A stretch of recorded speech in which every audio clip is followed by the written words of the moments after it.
Polisi menetapkan seseorang, sebut saja namanya Pulan, sebagai tersangka dugaan melakukan tindak pidana tertentu.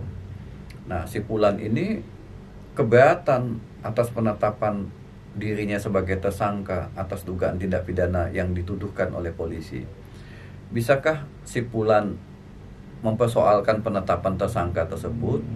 Dan kalau bisa, kemana si Pulan harus memohon pembatalan penetapan tersangka tersebut?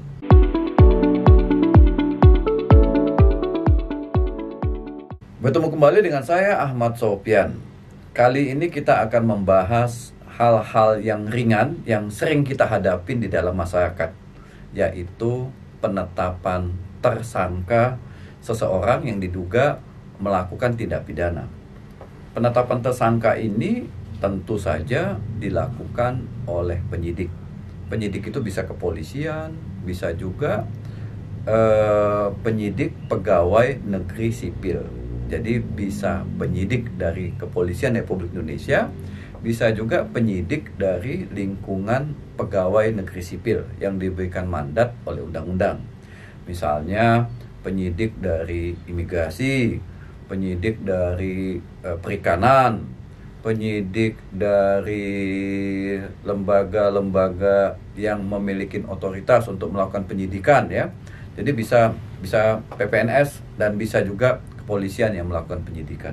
Nah, kita perlu tahu, ya, sebelum kita membahas tentang bagaimana membatalkan penetapan seseorang menjadi tersangka, maka kita perlu tahu dulu apa yang menjadi objek penetapan seseorang menjadi tersangka, atau apa alasan-alasan hukum yang bisa seseorang itu ditetapkan sebagai tersangka, baik oleh Kepolisian Republik Indonesia, oleh penyidik Kepolisian Republik Indonesia, maupun penyidik dari lingkungan PNS atau yang biasa disebut dengan PPNS, ya.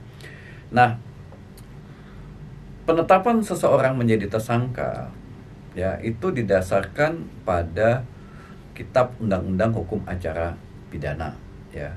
Jadi orang diduga melakukan tindak pidana lalu ditetapkan sebagai tersangka, ada dasar hukumnya, yaitu Kitab Undang-Undang Hukum Acara Pidana. Nah, di dalam Kitab Undang-Undang Hukum Acara Pidana, salah satu kewenangan dari penyidik, apakah penyidik dari Polri, apakah penyidik dari PNS, adalah menetapkan seseorang sebagai tersangka. Nah, untuk menetapkan seseorang menjadi tersangka, itu harus didasarkan pada minimal 2 alat bukti yang sah menurut KUHP, ya, menurut KUHP. Apa itu alat bukti yang sah? Maka KUHP sudah menentukan di dalam pasal 184 Kitab Undang-Undang Hukum Acara Pidana. Jadi kalau si Pulan tadi itu ditetapkan sebagai tersangka, maka penyidik harus punya 2 alat bukti yang sah.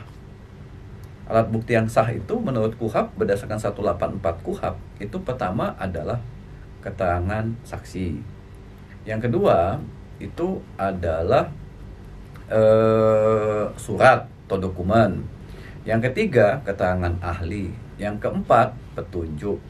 Dan yang kelima adalah keterangan terdakwa.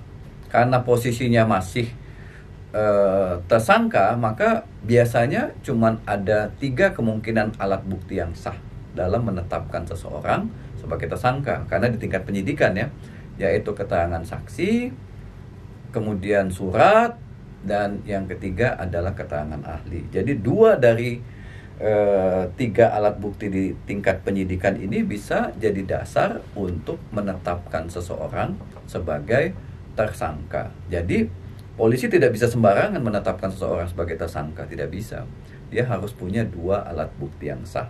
Dan masyarakat pun harus menanyakan kepada penyidik, apa alat bukti yang dimiliki oleh penyidik terkait dengan penetapan dirinya sebagai tersangka. Apakah dia sudah punya 2 alat bukti yang sah atau belum?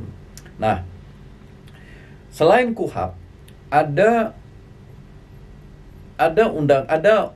dasar hukum yang lain yang dipergunakan, ya, untuk bahwa penetapan seseorang menjadi tersangka itu bisa dibatalkan atau minta dibatalkan oleh pengadilan. Tadi pertanyaannya adalah apakah bisa dibatalkan penetapan seseorang sebagai tersangka? Oh, bisa.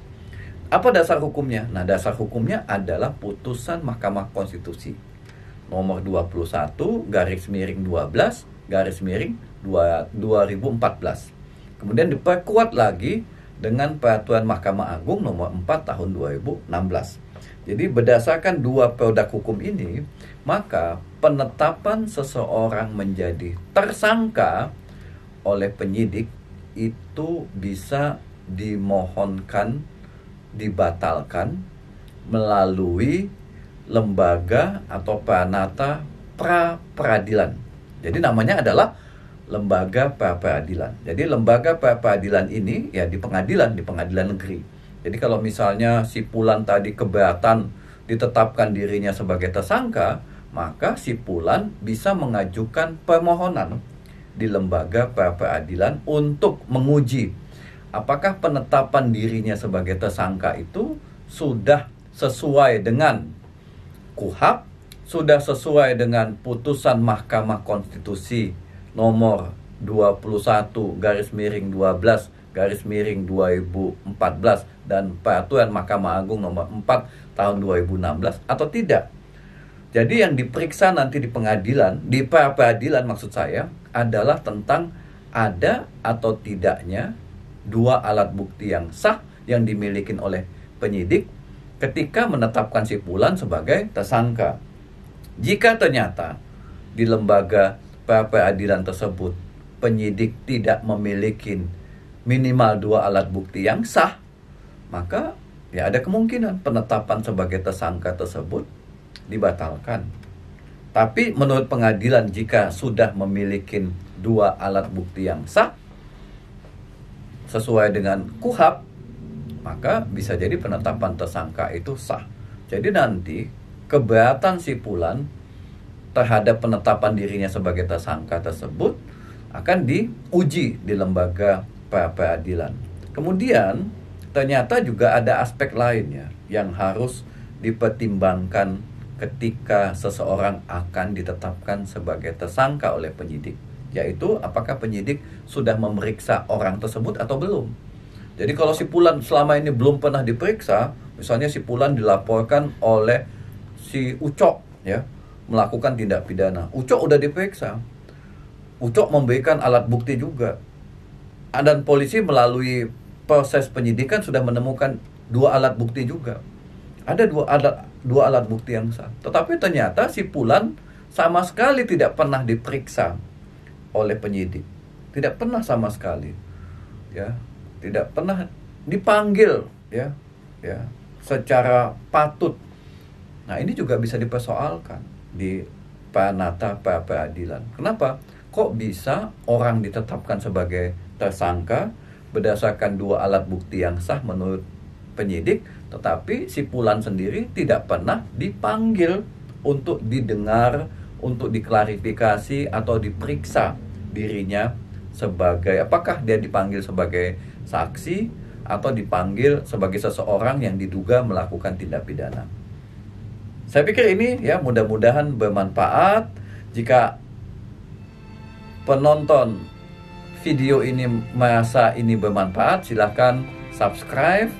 Kemudian jangan lupa juga jika Anda punya topik-topik tertentu yang pengen diulas di dalam video ini, jangan segan-segan untuk mengirimkan gagasannya ke kolom komentar. Mudah-mudahan persoalan-persoalan hukum yang Anda hadapin bisa dibahas dalam video-video berikutnya. Sampai ketemu dan salam keadilan.